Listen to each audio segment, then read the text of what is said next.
Hello everyone, in this video we will cover Chapter 18, the two-factor ANOVA for analysis of variance. Here's a chapter overview slide. The first thing we'll look at is the difference between one-way and two-way ANOVAs. We'll look at some example data for two-way ANOVAs. Then we'll review the assumptions, hypotheses, calculations, summary tables, and interaction plots of two-way ANOVAs. And finally, we'll go through a worked example in R and in Excel. So first, here's a summary of the differences between one-way and two-way ANOVAs. We reviewed one-way ANOVAs in the last video, and a one-way ANOVA is simply a test that allows you to make comparisons between the means of three or more groups of data. You have one independent variable acting on a dependent variable, such as different temperatures affecting the growth rate of some plant. This test is used for three or more groups of samples. A two-way ANOVA allows you to make comparisons between means just like a one-way ANOVA with three or more groups of data, but now we have two independent variables acting on a dependent variable and perhaps on each other. In this type of analysis, there are three or more groups and each variable should have multiple samples, and we'll see that in the next few slides. So the purpose of the two-way ANOVA is to compare the means of populations for two different factors and to determine whether these factors interact with each other. In the table shown here, factor A is highlighted in red and it is high and low sunlight. Factor B is highlighted in blue and it is the level of nutrients high or low. The two-way ANOVA compares the means by comparing the variances within this entire data set. This does this by calculating the means and variances for each treatment group highlighted in yellow in the table.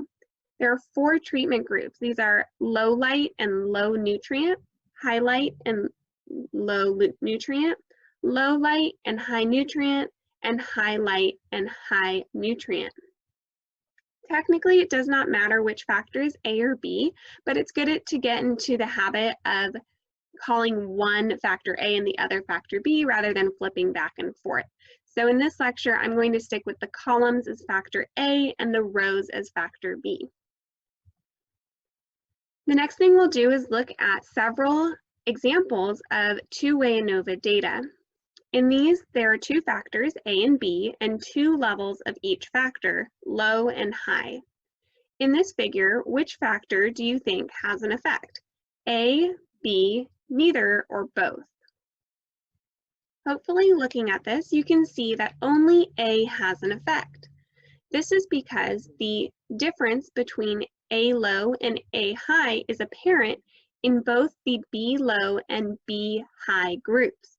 There is no difference between the B low and B high group, so this means that only A has an effect. Here's another example. Which factor do you think has an effect in this one? Here, it looks like only B has an effect this time. This is because B low values seem to be higher than B high values, while there is no difference between the A low and A high values in either case. This one looks a little bit different. And take a moment to think, which factor do you think has an effect here? A, B, neither, or both? Here it looks like both A and B have an effect. This is because A high is greater than A low in both B high and B low, but B low seems to be greater than B high for both A values. This would indicate that both of these factors, A and B, have an effect on this response. Finally, we have one more graph, and which factor here do you think has an effect? Again, A, B, neither, or both? Here, again, it looks like both A and B have an effect, but there is some interactive effect. And this is because we see that A high is greater than A low in the B low section, but A high and A low are the same in the B high section. Again, we have a higher response for B low overall than B high, but because there is a different response for A in the B low and the B high group, this would indicate there's some interaction between A and B. There are 4 assumptions for the two-way ANOVA, and they are the same as the one-way ANOVA. These are random representative sampling, independent observations, each population is normally distributed, and the variances within each group are equal. We will use the Fmax test or Levine's test or Bartlett's test to determine equal variance. If necessary, we will transform the data to perform the rest of the analysis. With the two-way ANOVA, there are 3 questions and 3 sets of hypotheses. The first question is, do different levels of the first factor, factor A, have different effects on the response means?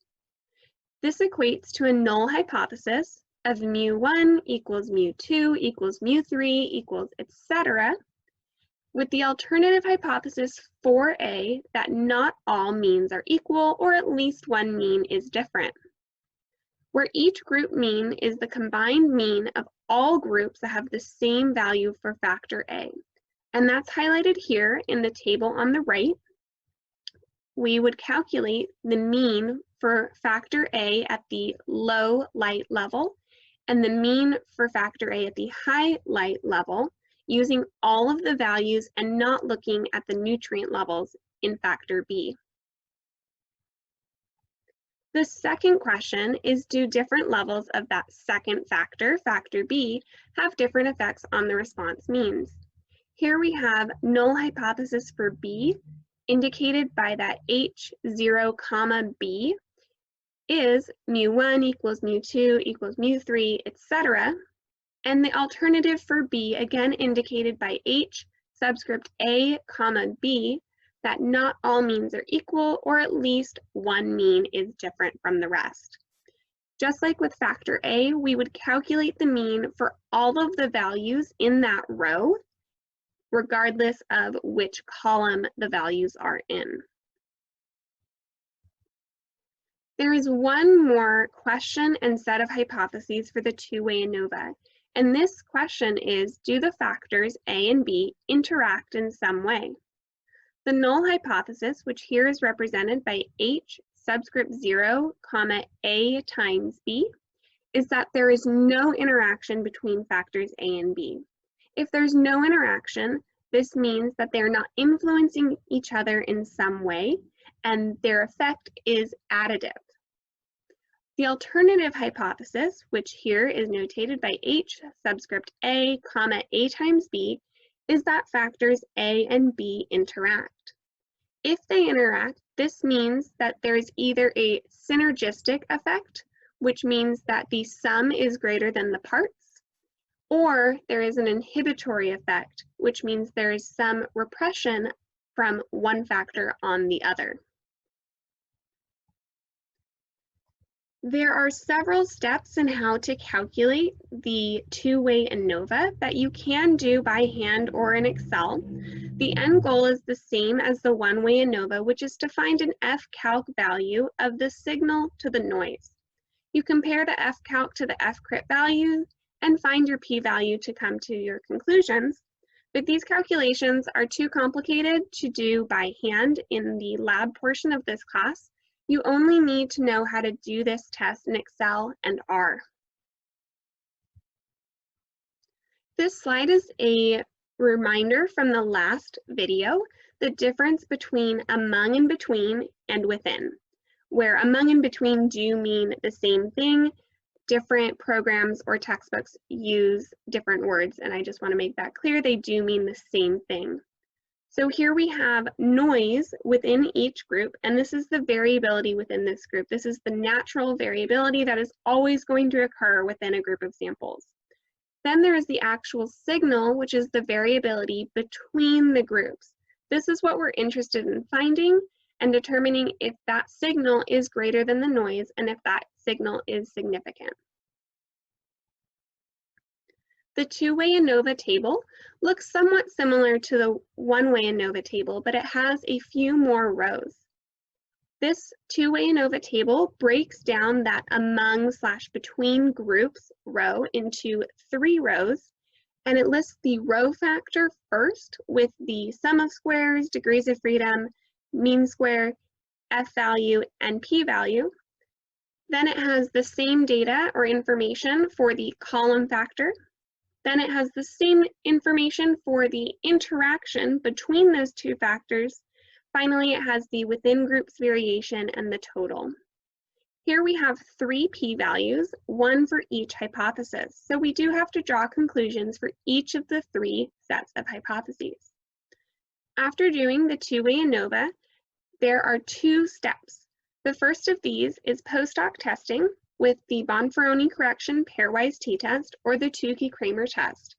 Here I've highlighted the Bonferroni correction test because it's a little bit more clear how to interpret these values than the Tukey-Kramer test, which we'll see when we do this example in R. But more important than that, and especially for this class, we'll be focusing on the interaction plots. These will help us draw more specific conclusions about our data. So now we'll talk about what these interaction plots are and how to interpret them.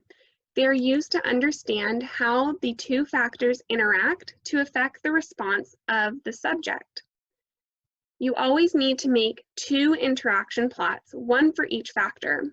One factor is on the x-axis, and the other factor is represented by different shapes or colors or line types on the graph, which we'll see in the worked example. If there's no interaction between factors A and B, the lines are approximately parallel. In this figure, we have an example with young, adult, and elderly patients who either took a control, placebo, or caffeine pill. And you can see that these lines are fairly parallel in both interaction plots, which means that there is really no difference in any of these factors. But if there is an interaction between these factors, the lines are not parallel. They may intersect one another, they may not, but the means for the one factor are not the same across different levels of another factor. So let's kind of look through this in the left graph where we have young, adult, and elderly, so age range on the x-axis. We have a heart rate on the y-axis, so the response variable. And then we have 3 different lines based on the pill type, where that was control, placebo, or caffeine.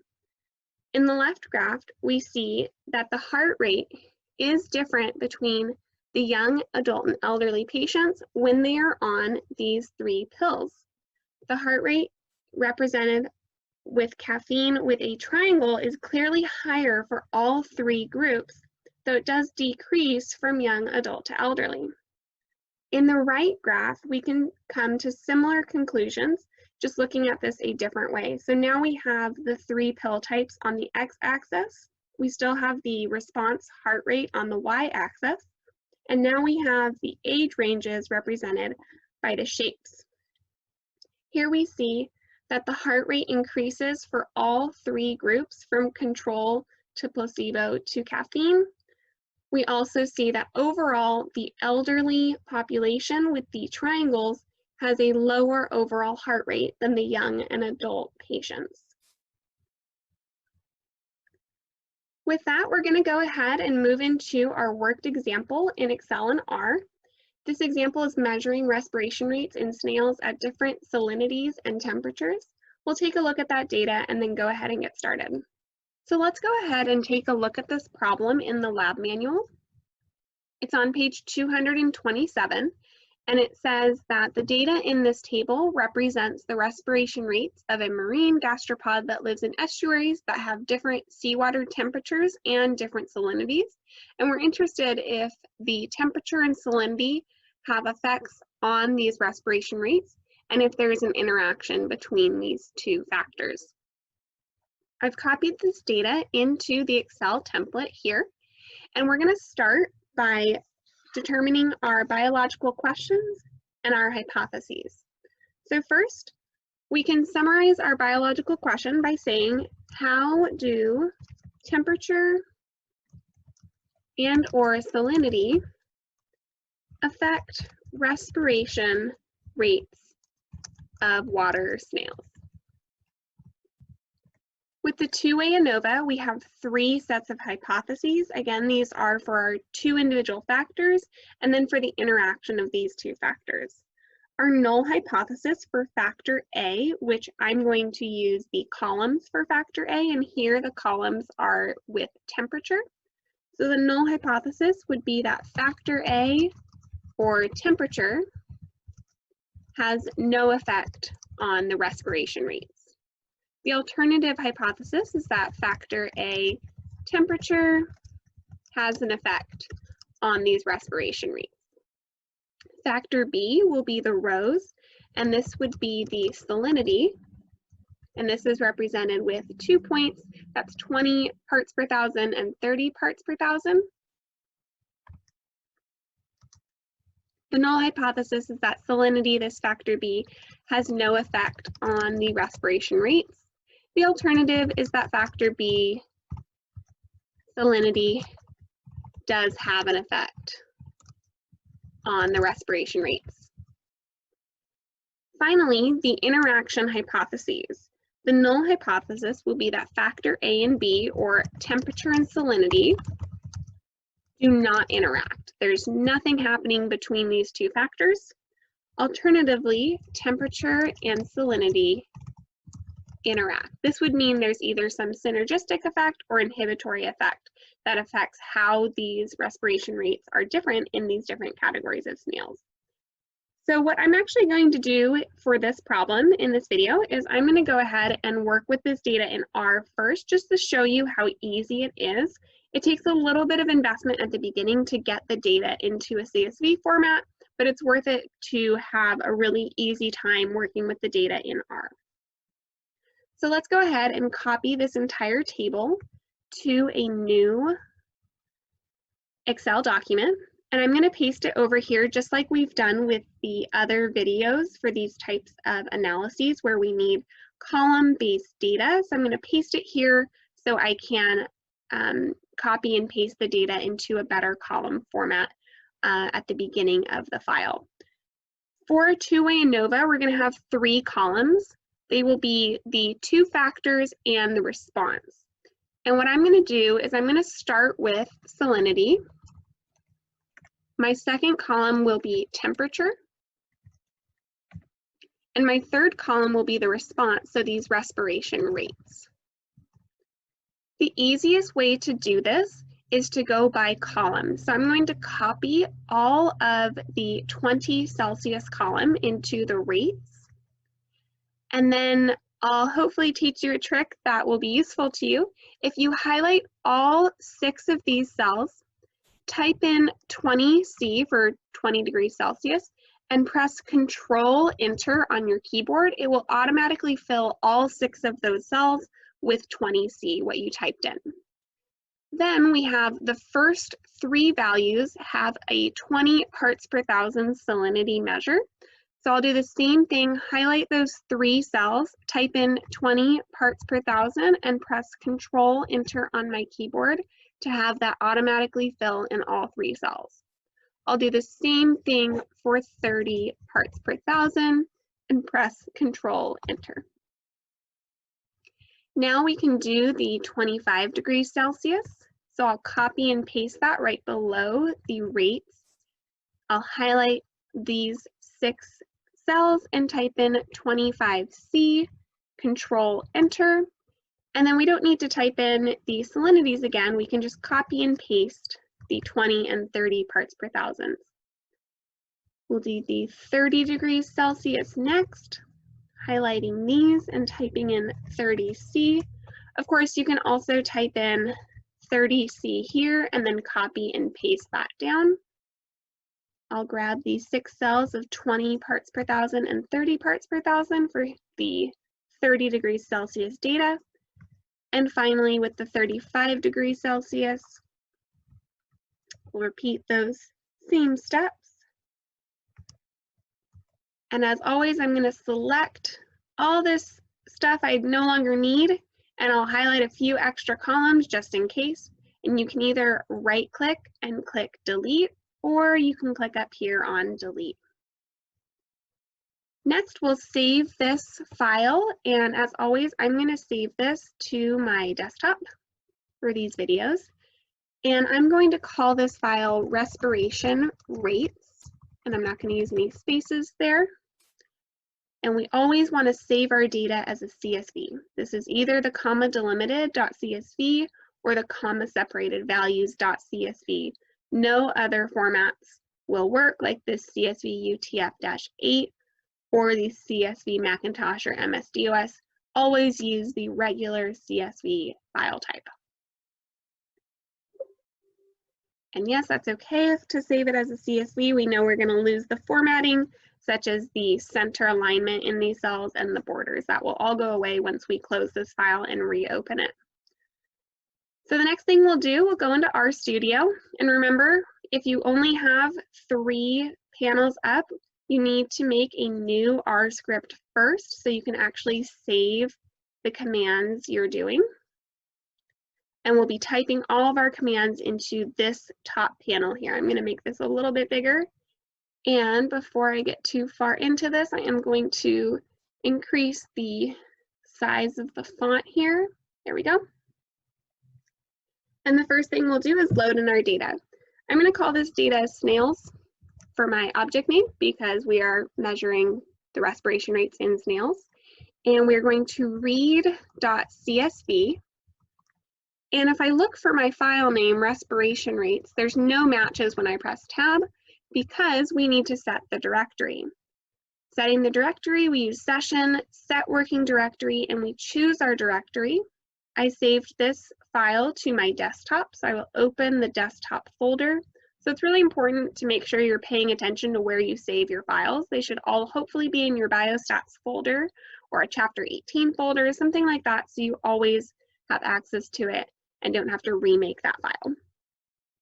So now when I press tab, it should autofill or give me the option to autofill with respiration rates.csv. I'm going to finish that quotation and put a comma.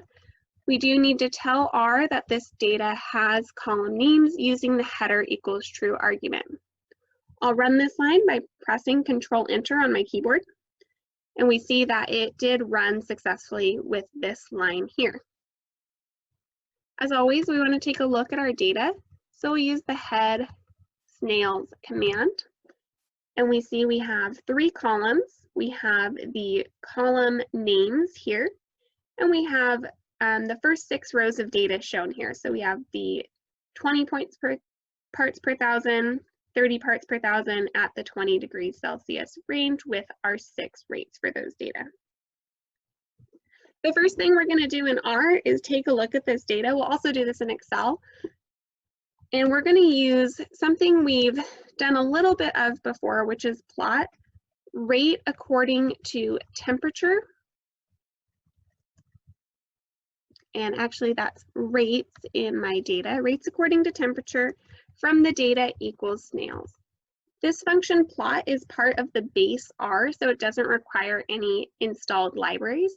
So when we run this, we should see the temperature on the x-axis and the rates on the y-axis. And we see that as the temperature increases, the rates increase.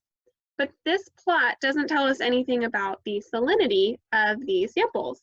So this isn't a great plot to look at first because we're missing a key part of the data. So I'm going to add that note here. And I'm going to say not great. Doesn't show salinity. The next thing we're going to try is something called qplot. Now this function is a little bit more for fun than the interaction plots, but it's also a little bit easier to see, and it kind of gets you hopefully more used to all of the different functions available to you in R. Before I can run this command though, I do have to tell you that this is part of a different library that's used all the time in R, and this library is called ggplot2. I already have ggplot2 installed on my version of R. So when I type in library and I type in ggplot2, it will show up. And since I already have this installed, I only need to run this line once before I can run this qplot function, if you haven't already installed or used ggplot2, go ahead and go into your console. So clicking from the script to the console and type in install.packages and in quotes ggplot2. And this is giving me a pop-up because it is going to want to update ggplot2. I'm not going to do that right now, but yours will do a longer install than this. And once you've done that, you're good to go. You can run the library ggplot line, and I'll just run that again so we're on the same page. And now we can use this qplot function. Again, this is more of an optional step, more for kind of for fun to show you all the variety of R. But let's go ahead and go forward with this qplot function. This will be, let me separate that, there we go. Temperature, rate, and we're gonna set an argument fill equals salinity. And these are all the column names from our data. Our data was snails, so you can see this is looking pretty similar to the plot function. We have this data argument, we have temperature and rates, but we have this fill equals salinity. And we're also going to set one more argument called geom to, in quotes, box plot. And when we run this line with Control Enter, we get a really nice graph here in the plot section. And what this has is the temperature on the x-axis, indicated by the first argument, the rates, these respiration rates, on the y-axis, indicated by the second argument, and now we have this information about the salinity, whether it was 20 parts per thousand or 30 parts per thousand, by the color of these boxes. So now we can see a more clear picture of how the salinity and temperature are affecting these respiration rates. Again, if you don't really like this plot, or if you don't want to load the ggplot2 library, that's okay. The next thing we're going to do is the actual interaction plot. So these are the ones you will see in your lab manual, and these are the ones you should be using to make all of your conclusions about this data. So I'm going to space down a little bit, and I'm going to type in interaction plots. The function for interaction plots is interaction.plot. And the order of the arguments does matter. So the first one is going to be what you want to see on the x-axis. So for the first one, I'll do snails $temperature. So I'll have the temperature on the x-axis. The second argument is the factor you wish to separate this data by. It's basically the second factor. So the second factor here was snails $salinity. And the third argument for the interaction plot function is y. So that response variable is snails $rate. And when we run this, we see the type of interaction plot we expected. We have two lines, one for the 30 parts per thousand in a solid line, and a dashed line for the 20 parts per thousand. And these are over the 4 different temperature groups, and we have the respiration rates on the y-axis. So remember, for two-way ANOVAs, we always need to do 2 interaction plots with each factor on the x-axis in those 2 plots. So let's go ahead and do our second interaction plot with the interaction.plot function. We're going to use snails salinity on the x-axis for this interaction plot. The second factor is snails temperature, and the response is snails rates. And here we can see now we have salinity with its 2 categories on the x-axis. We still have the rates on the y, and now we have 4 different lines based on the temperature groups. Now you can look at the different plots using these arrow keys at the top of the plot section, but that can be a little tedious. It's definitely possible, but there is a way to make both of these graphs show up together in this plots function. And we're going to do that by using a function called par, P-A-R, with the argument mf row equals c. And inside the parentheses for c, we're going to list out the number of rows and the number of columns for the plots we want to see in the plots area. So this will be 1 row by 2 columns, or a 1 by 2 array. And we'll run that, and nothing is going to happen yet. And I'm going to actually copy and paste these below just to show the order of the steps we're doing. You could just run line 8 again, but now I'll run this line 11. And we see now we have kind of a squished graph, and it's only using half of the plot area. But when we run line 12 or line 9 again, we have the second interaction plot filling the rest of this plot area. You can make this a little bit bigger. It might distort a little bit, but you can run the lines again to see that plot hopefully a little bit clearer. Again, you don't have to do this. It just helps to kind of see all of the data at once. If you want to set this back to normal, you will use the same par function with the mf row equals c, and you'll change it to a 1 by 1. And when you do that and run your interaction plot again, you'll have that one plot shown. I'm going to go ahead and have the 2 plots shown so I can reference these in my conclusions. So the next thing we have to do with our two-way ANOVA is test for equal variance, just like with the one-way ANOVA. And in fact, before we do that, I do want to talk a little bit about the preliminary conclusions from these graphs. So first, from the temperature on the x-axis graph, we can see that the solid line, which is the 30 parts per thousand, the more salty water, the respiration rate seems to increase as the temperature increases. With the dashed line, there might be a little bit of an increase, but it's definitely not as sharp as the solid line.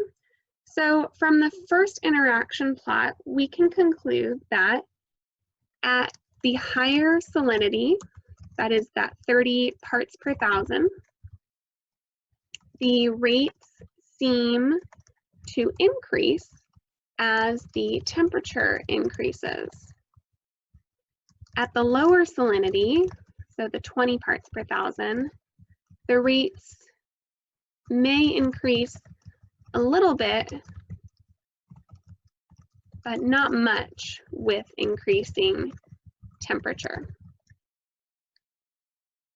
Okay, and on the second graph, so where salinity is on the x-axis, I'll type in some preliminary conclusions as well. And this is just good to kind of get a good perspective on the data before we just kind of go through the motion and the steps of the ANOVA. This kind of helps lead the direction of the ANOVA and where we'll go during the interpretation of the numbers. So here at 20 parts per thousand, the start of all these lines, they're pretty close. This is between about 4.2 and maybe 4.6. So at 20 parts per thousand, there seems to be no difference in the rate for the temperatures. And we did see that similarly in the first plot. Then at 30 parts per thousand, we have the, let's see, dashed and long dash and small dash. They are in order according to the legend here. So the bottom two, the 20 degrees Celsius and the 25 degrees Celsius, seem to have lower rates at 30 parts per thousand, while the 35 and 30 Celsius have higher rates at 30 parts per thousand. So we can kind of summarize that by saying at 20 parts per thousand, there seems to be no difference in the respiration rates at all temperatures. At 30 parts per thousand, The lower temperatures seem to have lower rates, and higher temperatures seem to have higher rates. So again, these are just kind of giving us a baseline where to start before we get into the numbers. So now the next thing we'll do is test for equal variance. Here we're going to use a Levene's test for equal variance. And remember, the function for Levene's test is Levene capital T test. And we see that it doesn't pop up here because this function is part of another library that we've used before called CAR. So we need to run our library CAR line. And again, if you didn't already install this package, or if you've installed R again for some reason, make sure you do go into the console and type in install.packages and in quote CAR. I'm not going to run that line because I have it installed and hopefully you do too. But once you run that line for library CAR, when you type in Levene capital T test, it should pop up for you. And we are going to do this similarly to the previous videos, but there is one major difference. The Levene test will test the response variable, so that is the rates, according to, with that squiggly line, the snail's salinity and the snail's temperature. And the way we tell R to check the variance based on both of those factors is with an asterisk. So it's kind of like the asterisk represents the interaction between the salinity and the temperature. And when we run this, we get a very simple output with our p-value of 0.9303, which means we can accept the null hypothesis for this test that the variances are equal. Remember, for the variance test, the null hypothesis says that all variances are equal. The alternative hypothesis says that the variances are not equal. And if they are not equal, we would need to transform this data and rerun the test. If the transformed data meets the requirements for equal variance, we would use that transformed data in the ANOVA. Here, we don't need to do that. We can use the data as is. So now we'll run the ANOVA analysis. The function for the two-way ANOVA is the same as the one-way ANOVA, it's AOV. But just like with the Levene's test, where we had to tell R that we want it to look at both the salinity and the temperature, we need to use this asterisk with salinity and temperature. So I'm actually just going to copy exactly what was inside the Levene test and paste it here. So we are doing an ANOVA on the respiration rates of these snails according to the salinity and the temperature of these respiration rates.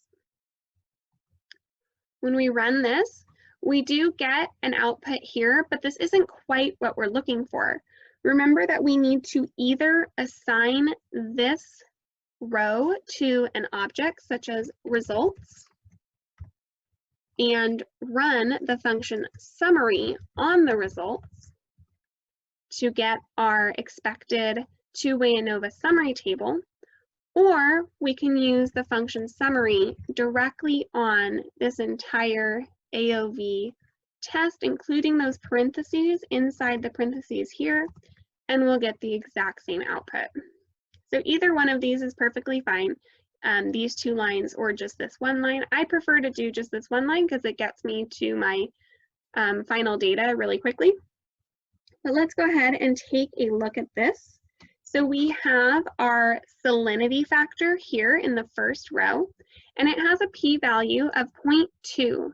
This is greater than 0.05, which means we would accept our null hypothesis.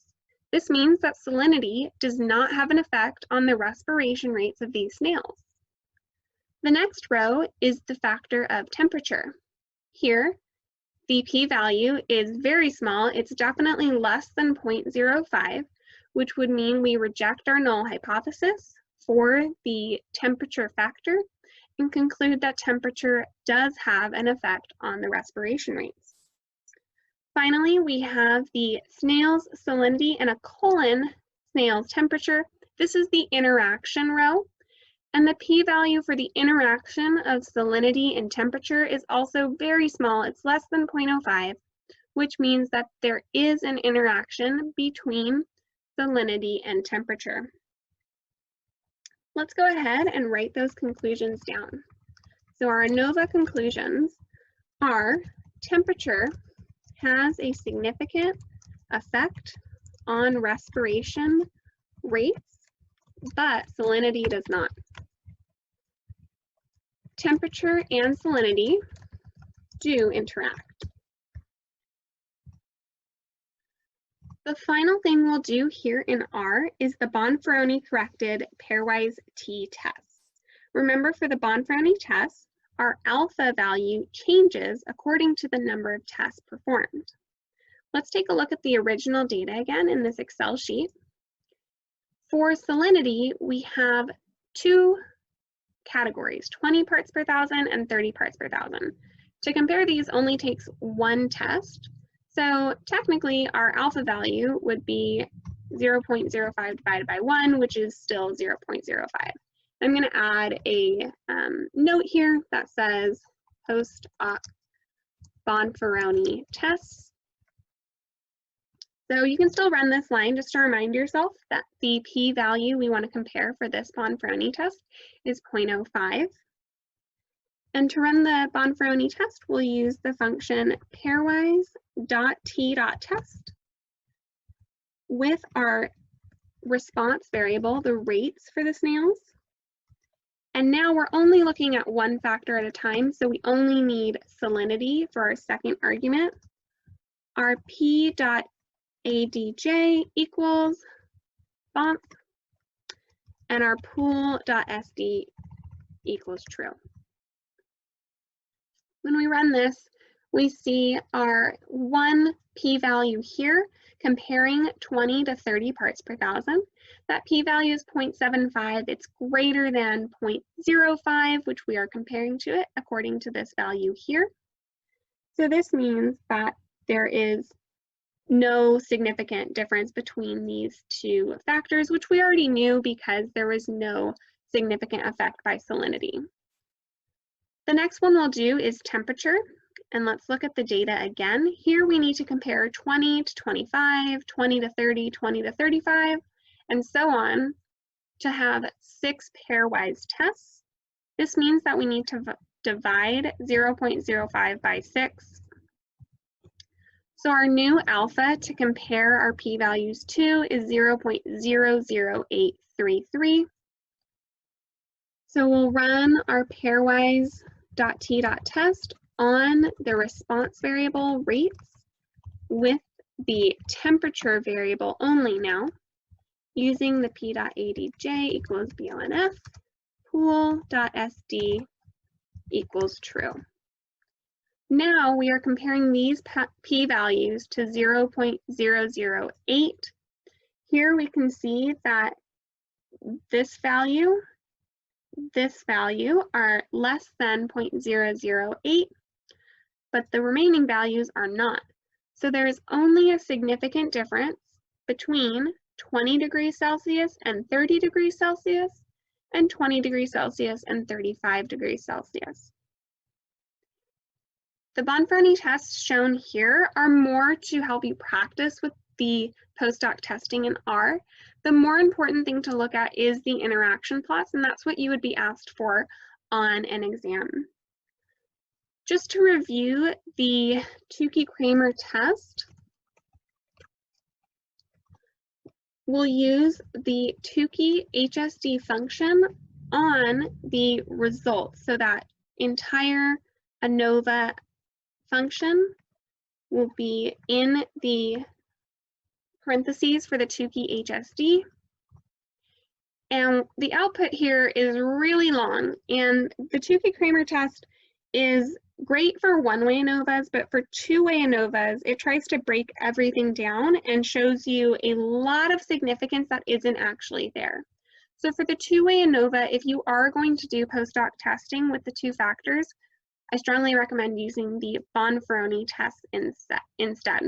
So here I will just make a note that will say not great for two-way ANOVAs because it finds significance where there may not be any. So that was the entire two-way ANOVA in R. So as a review, if you were to do this problem just start to finish without the pausing that I did to show you the different functions, you would read in your data.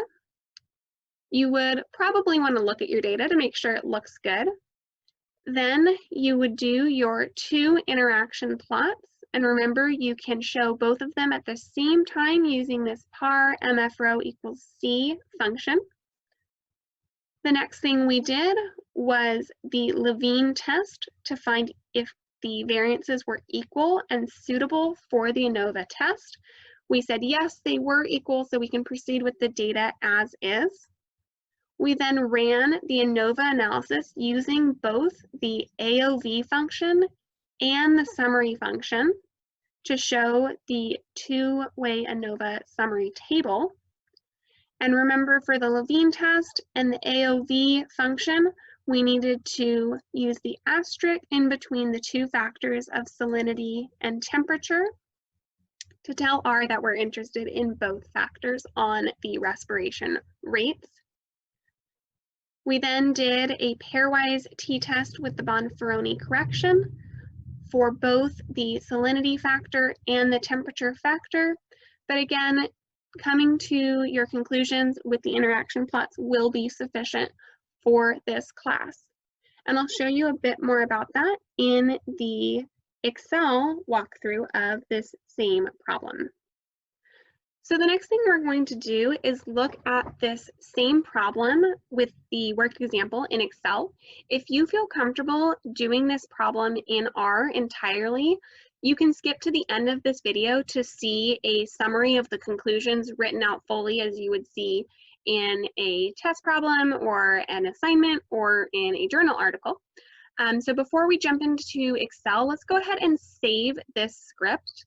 This is exactly what would be sufficient to turn in for your assignments or your exams. So remember to save, we go to File, Save, and save it wherever you're saving your biostats files. And I will call this one Chapter 18, Two-Way ANOVA. Okay. So let's jump back into our Excel template, and I'm going to go ahead and close this CSV file since we're done with R for now. And we already have some of this filled out with our question and hypotheses. And the first thing we're going to do, just like we did in R, is look at the data in a graphical form. So we're going to create two interaction plots in Excel. To create the interaction plots in Excel, we do first need the mean values for each group.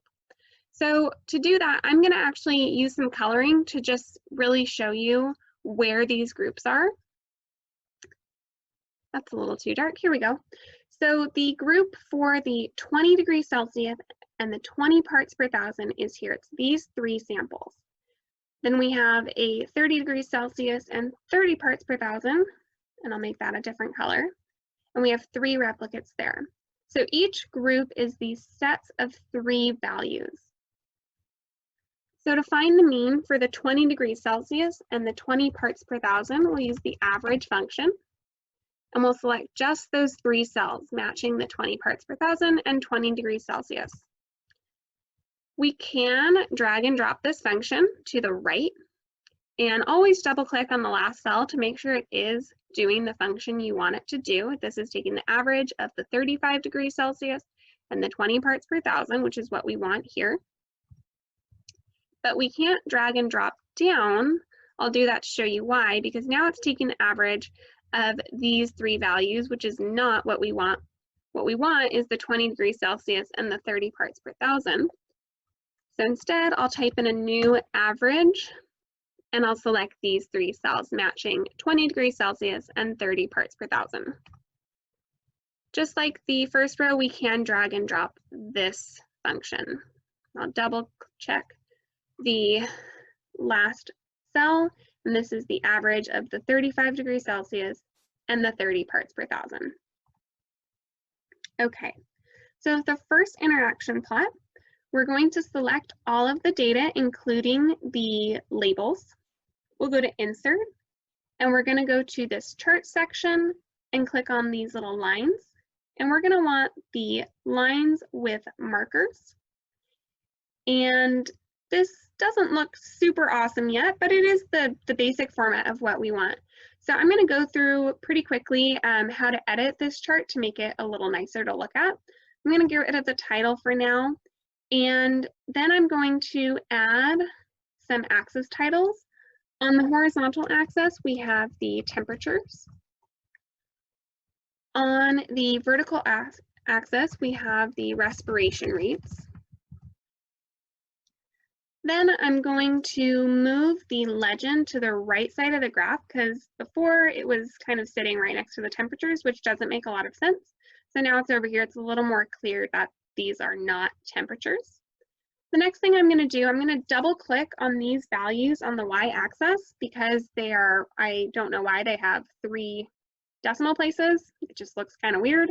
So I'm double clicking on that, and in this format axis section that comes up, I'm going to scroll down in this axis options in these little bars and scroll down to number. And you can change the number of decimal places that are showing up on that axis. I'm going to change that to 0. The next thing I'm going to show you how to do is how to change these lines to make them look a little bit nicer. Again, double clicking on the lines, or in this case, you don't have to double click because the formatting section is already up here. And if you click on the paint bucket, you can change the width and the color and the type of the line. I'm just going to make it a little bit thinner. And I'm going to do the same for the blue line. You can also change the points here to different shapes by clicking on those and going to the Format Data series and clicking on Marker and changing the marker option to a built-in type, and we can just use squares here, and that will change all of the markers and in the legend to squares. So those are just some options to change this graph and make it look a little bit nicer. I'm going to make it a little smaller so it can fit right here. And the last thing I'm going to do is a reader who wasn't familiar with this data would have no idea what these two things are, the 20 and 30 parts per thousand. So I'm going to go ahead and insert a text box right here and call it salinity. And that will be the label for these two points in the legend. I'm going to format this box because right now it looks kind of weird. I'm going to format it to have no fill and no outline, so it just blends in with the background. One more thing on this is you can select the text box and the graph, right click, and you can group them together. This will mean you can not do that. You want them to stay together. So if you grab the grouped objects, whoa, maybe, here we go. They will both move together, which is what we'd want. To make this second type of interaction plot is really easy. Just copy and paste that graph. So I used my shortcuts on my keyboard with Control-C to copy and Control-V to paste. Then with the graph selected, come up here to Chart Tools and click Switch Row/Column. And now we have our salinity values on the x-axis and our temperatures with these colored lines. So I'm going to update both of these labels so that someone who wasn't familiar with this data would know what they're looking at if they looked at my charts. So these two graphs look identical to the ones we saw in R, but let's go ahead and type out our conclusions just as we did there. So from this first graph, we can see that when the salinity is 20 parts per thousand, this blue line, there appears to be no or a very small effect with this temperature. So I'm going to write here, temperature has little to no effect on rate when salinity is 20 parts per thousand. But the rate seems to increases with the temperature when the salinity is 30 parts per thousand. On the other graph, we can see again that all the rates are similar when the salinity is 20 parts per thousand. So all rates are similar when salinity is 20 parts per thousand. And when the salinity is 30 parts per thousand, we have these lower temperatures with lower rates and the higher temperatures with higher rates. So I'm just going to say the rates are lower at lower temperatures when salinity is 30 parts per thousand. So this is quite a bit of text. You don't have to do all of this for an assignment or an exam, but it just, again, different ways to type this out and kind of set your perspective for the rest of the problem. So just like in R, the next step is to do the variance test. We always have to do the variance test for the ANOVAs because equal variance is an assumption of the analysis. So for this one, just like with the means, we want to look at the different blocks of data, so those sets of 3. And we're going to calculate the variance of those blocks of data using var.s and selecting those 3 cells. Just like above, we can drag and drop that function to the right, but we can't do it for to go down. Let's double check this last cell, and we see that it is getting the variance of the group we want. For the 30 parts per thousand, we have to type in var.s again and select those 3 cells that we want, but we can drag and drop that function. Double checking the last one, we got the variance of that last block of data. Okay, so here, unlike in R, I will type out the hypotheses for the variance test, but remember the hypotheses for the Fmax, Levine's, and Bartlett's test are all the same. The null hypothesis is that there are equal variances among all the groups. The alternative is that there are unequal variances among these groups. And you can word that however you want. These are just the really condensed concepts of those hypotheses. To calculate the Fmax calc value for this Fmax test, we want to take the maximum variance value. So we're highlighting all 8 of these cells. And again, you can look for it, but with decimals, it does seem to get a little tricky for some reason. So I really suggest using the formulas in this cell instead.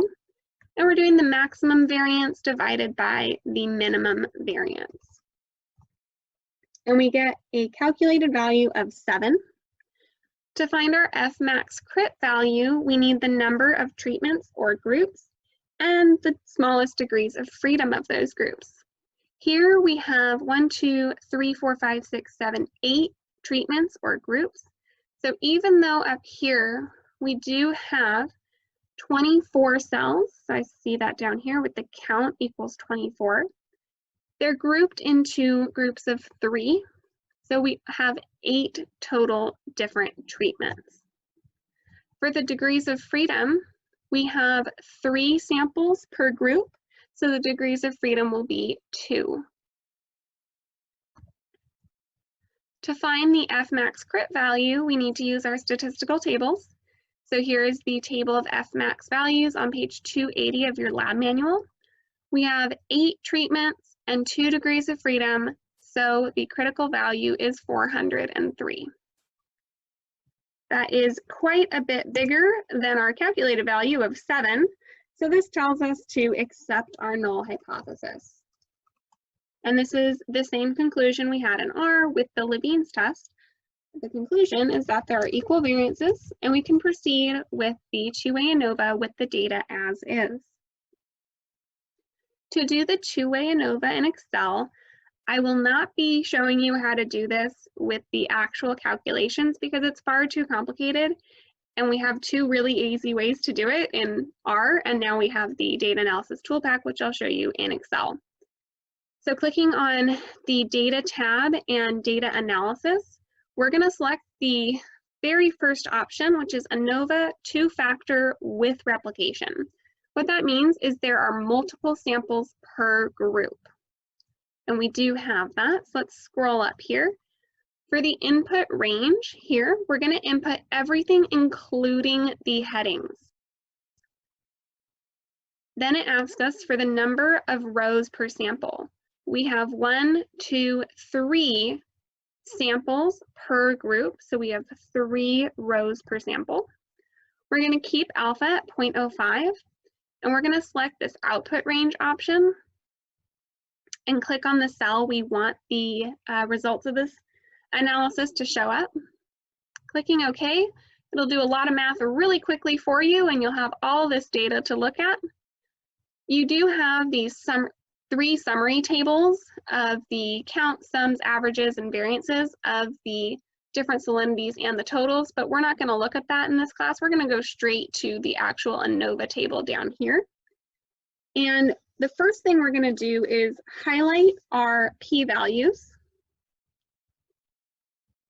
And I'm going to also highlight this source of variation column to kind of associate these a little bit easier.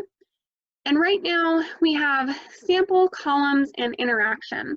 And that doesn't really mean anything to me because I thought we were talking about salinity and temperature.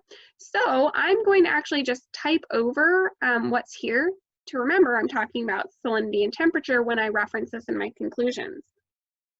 So first, the columns is a little bit easier to start with. So in our columns, we have the temperature. So I'm going to type over columns with the word temperature. And that by default means that this word sample will be our salinity. The third row is still the interaction of salinity and temperature. So taking a look at these p-values and comparing them to 0.05, we see that the p-value for salinity is greater than 0.05. So this would mean we would accept our null hypothesis for salinity, which means that salinity has no effect. And we can reference our hypotheses up here at the top. The null hypothesis for B salinity has no effects on the rates. Next, for temperature, we have a very small p-value, and hopefully these values look familiar from the test we did in R. They are exactly the same. For temperature, that value is less than 0.05, so we reject the null hypothesis for hypothesis A, which means that temperature does have an effect on these respiration rates. Finally, for interaction, we have a very small p-value, less than 0.05. So again, we reject the null, which means that salinity and temperature interact in some way. And again, reference these hypotheses at the top to make sure you are coming to the correct conclusion from that accept or reject statement. All right, I am going to review here how to do the Bonferroni corrected t-test in Excel. But again, these aren't quite as important as the interaction plots. This is just for your own review. The Bonferroni and Tukey-Kramer tests are more important for the one-way ANOVAs. So I'll start with salinity because that one's a little bit easier. Remember, we only have one comparison for salinity, and that is the comparison of 20 parts per thousand to 30 parts per thousand. So our alpha is 0.05 divided by 1, which is still 0.05. Our t-test will compare 20 parts per thousand to 30 parts per thousand. And to find the p-value, we're going to use the t.test function in Excel. And it asks for the first array, the second array, the number of tails, and the type. The first array is all of the data contained under 20 parts per thousand, so regardless of the temperature.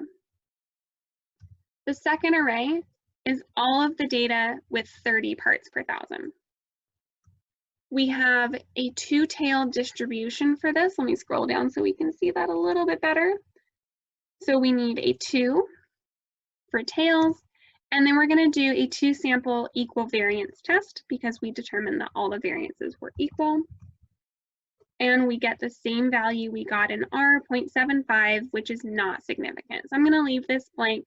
Remember from the last lecture video, I put an asterisk here if it was significant, just to help me see what was going on in all this data. That'll be more important for the temperature test, which of those we have 6 comparisons. So our alpha again is 0.05 divided by 6. So this is our new alpha to compare. So for these ones, I'm going to go ahead and copy these cells 1, 2, 3, 4, 5 times, because we have 5 comparisons here.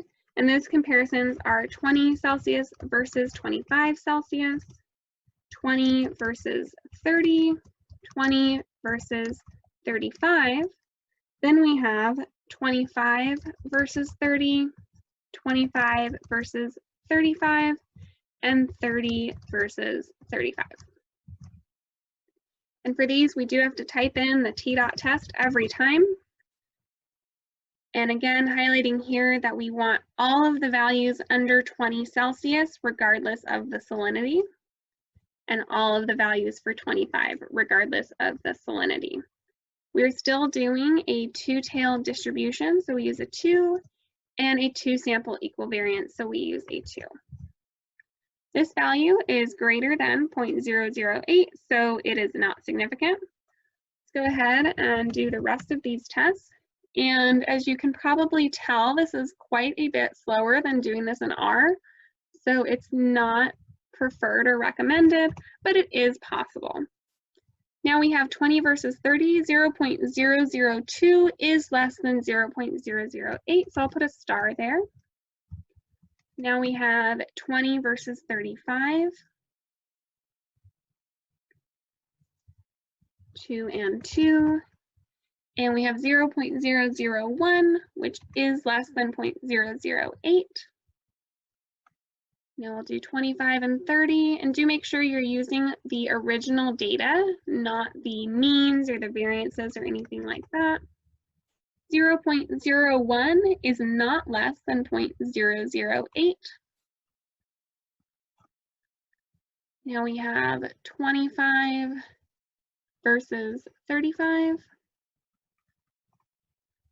And 0.004 is less than 0.008, so I'll put an asterisk there.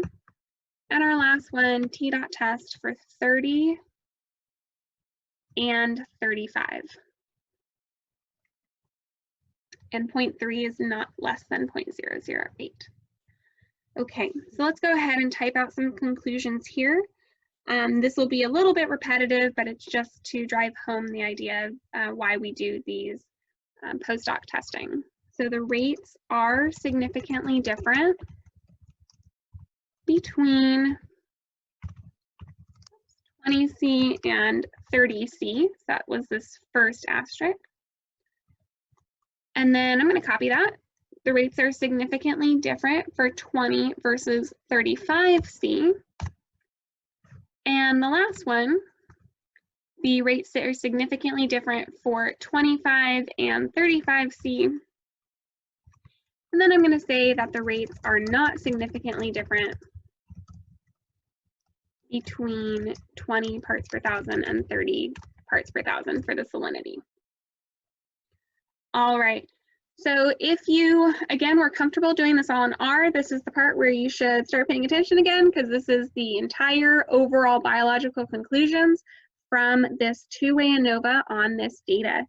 And what I'm going to do is I'm going to go ahead and copy and paste this interaction plot down here to help guide my discussion of the data.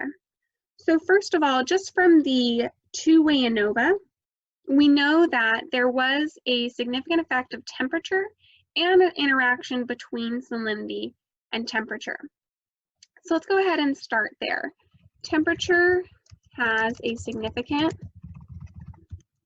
effect on the respiration rates of these snails, but salinity does not. Temperature and salinity do interact for the respiration rates. So those are the conclusions just from the overall two-way ANOVA.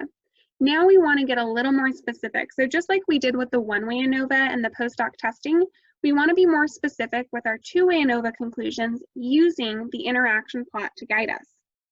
So first of all, since we know that temperature has a significant effect, let's take a look at that in this graph. And I'm going to make this a little bit bigger. So as we discussed previously, both in Excel and R, we see that the temperature has an effect when the salinity is 30 parts per thousand. So we can conclude that the respiration rates are significantly higher in higher temperatures, but only when the salinity is 30 parts per thousand, so not 20 parts per thousand. Since there is a significant interaction effect, even though salinity has no significant effect alone,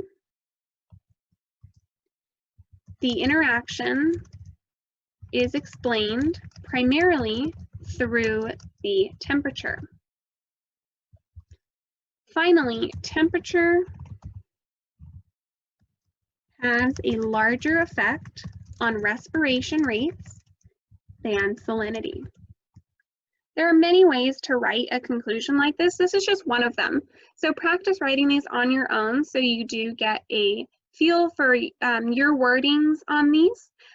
Practicing with the two types of interaction plots. Again, you would get the same conclusion using this interaction plot or this one. So use the one you're most comfortable with for drawing those conclusions.